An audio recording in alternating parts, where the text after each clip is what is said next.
সিলেটের দক্ষিণ সুরমার বিভিন্ন স্থানে চলছে অবৈধ স্থাপনা উচ্ছেদ অভিযান।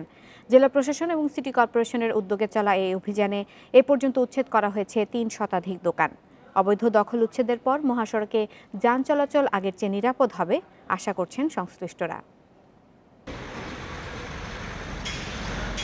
সিলেট শহরের পিরোজপুর, দাউদপুর এবং চণ্ডীপুলে ঢাকা সিলেট মহাসড়কেই ছিল অবৈধ প্রায় শতাধিক দোকান এবং অস্থায়ী ট্রাক স্ট্যান্ড। অনেকে রাস্তার উপর ইট, বালু, পাথর রেখে ব্যবসা করছিলেন, ফলে 4 লেনের সড়ক পরিণত হয় 2 লেনে। অবশেষে টনক নড়ে প্রশাসনের, শুরু হয় উচ্ছেদ অভিযান।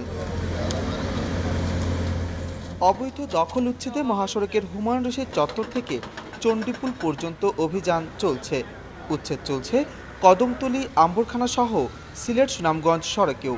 2রা এপ্রিল শুরু হওয়া এই অভিযান পরিচালনা করছে জেলা প্রশাসন ও সিলেট সিটি কর্পোরেশন। অবৈধ দখলদারদের বিষয়ে জেলা প্রশাসন সবসময় চেয়েছে যে সিলেট শহরকে পরিচ্ছন্ন রাখতে। ইতিপূর্বে আমরা অভিযান করেছি, এখনও করবো এবং এটা অব্যাহত থাকবে। আমাদের নতুন একটি ট্রাক টার্মিনাল হওয়াতে আমরা পরীক্ষামূলকভাবে চেষ্টা করতেছি যে যত্রতত্র ট্রাকগুলো সরিয়ে নির্দিষ্ট স্থানে যেন ট্রাকগুলো থাকে।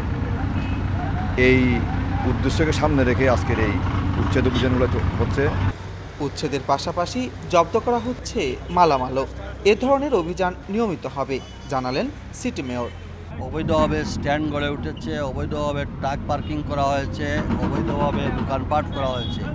এইগুলোকে আমরা পরিষ্কার করে দিয়ে জনগণের সুবিধা জনস্বার্থে এগুলা 4 লাইন পরিষ্কার করে দিচ্ছি।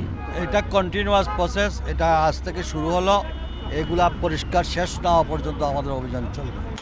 আগামীতে যত্রতত্র ট্রাক পার্কিং বা সড়কে অবৈধ দখলের বিরুদ্ধে নেওয়া হবে আইনি ব্যবস্থা, জানিয়েছে আইন শৃঙ্খলা রক্ষা বাহিনী। মাধব কর্মকার, ইন্ডিপেন্ডেন্ট নিউজ, সিলেট।